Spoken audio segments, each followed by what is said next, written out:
آج سے تقریباً 2000 سال پہلے تباہی نوح کے بعد اللہ تعالیٰ نے عرب کی سرزمین پر ایک ایسی قوم کو پیدا فرمایا جو حضرت نوح علیہ السلام کے بیٹے عاد نامی شخص کی اولاد تھی۔ یہ قوم اس قدر طاقتور اور جسمانی طور پر توانا تھی کہ یہ ایک ہاتھ سے بڑے بڑے درختوں کو اکھاڑ دیتے۔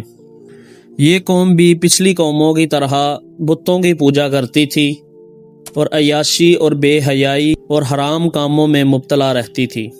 شراب، حرام کام، زنا اور کھانا پینا، عیاشی، سیر و تفریح اور اللہ کی نافرمانی کے تمام کام ان کے مشغلوں میں شامل تھے۔ اللہ تعالیٰ نے ان کی طرف اپنے پیغمبر حضرت ہود علیہ السلام کو بھیجا، جنہوں نے انہیں اللہ کی توحید کی دعوت دی اور بت پرستی چھوڑ کر ایک اللہ کی عبادت کرنے کی تلقین کی۔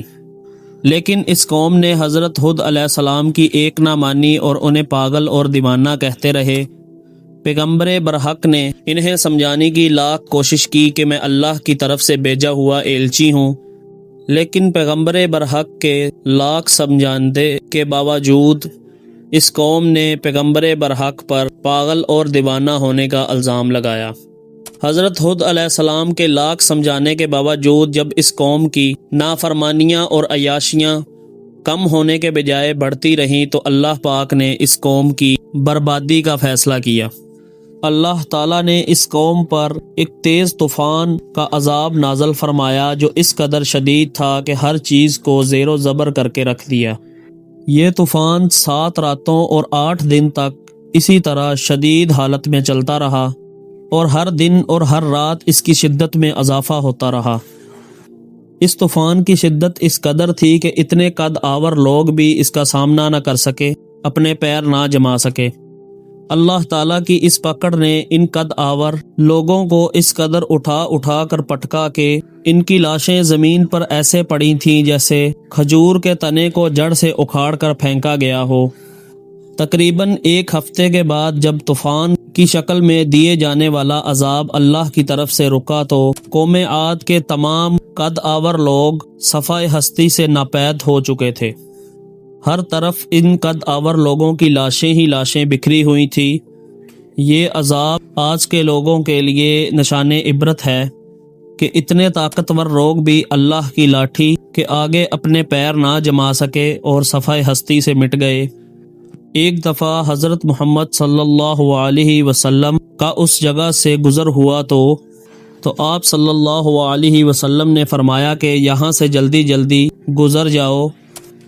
محدثین نے لکھا ہے کہ وہاں کی زمین اس قدر بے آب ہے اور وہاں کی ریت اور مٹی میں کوئی جان نہیں۔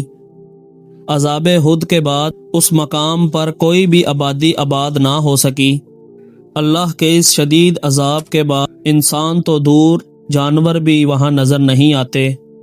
ان تمام باتوں سے ہمیں یہی سبق ملتا ہے کہ قوم عاد کی تباہی کی وجہ ان کی وہ طرز زندگی تھی جو انہوں نے خود چنی اور اللہ کے پیغمبر اور اللہ کی نافرمانی کی۔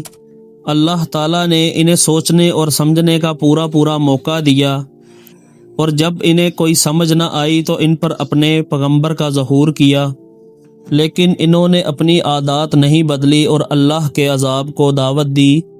قرآن پاک میں ارشاد ہوتا ہے کہ اللہ پاک نے ان کی طرف تیز آندھی اور سخت طوفانی ہوائیں بھیجی تاکہ تمام قوموں کو یہ دکھایا جا سکے کہ اللہ اور اس کے نبی کی نافرمانی کرنے والوں کو اللہ کا عذاب کس طرح مزہ چکاتا ہے۔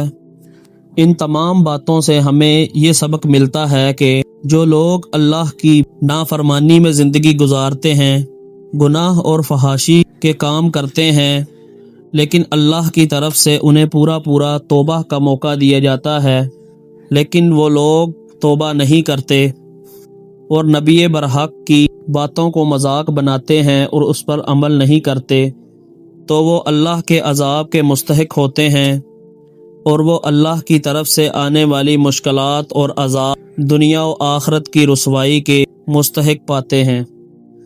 دور انسانی کے ہر دور میں اللہ پاک نے ہر نافرمان قوم پر اپنے پیغمبر بھیجے اور انہیں اپنی توحید کی دعوت دینے کا حکم دیا۔ جس قوم نے اللہ کی رسی کو مضبوطی سے پکڑا وہ قوم کامیاب ہو گئی، اور جس قوم نے اللہ اور اس کے پیغمبر کی توہین کی وہ قوم اللہ کی لاٹھی سے نہ بچ سکی اور دنیا و آخرت میں رسوائی کا سامنا ان کا مقدر بن گیا۔ ہم رسول اللہ صلی اللہ علیہ وسلم اور اللہ کے آخری نبی خاتم النبیین کی امت ہیں۔ ہمیں چاہیے کہ ہم تمام پچھلی قوموں کے ساتھ جو ہوا اور جو انہوں نے اللہ اور ان کے نبی کی نافرمانی کی اس سے عبرت حاصل کریں اور اللہ اور اس کے رسول کی اطاعت کریں۔ اللہ تعالیٰ اور اس کے رسول حضور پاک صلی اللہ علیہ وسلم کی اطاعت ہی ہماری کامیابی کا ذریعہ ہے۔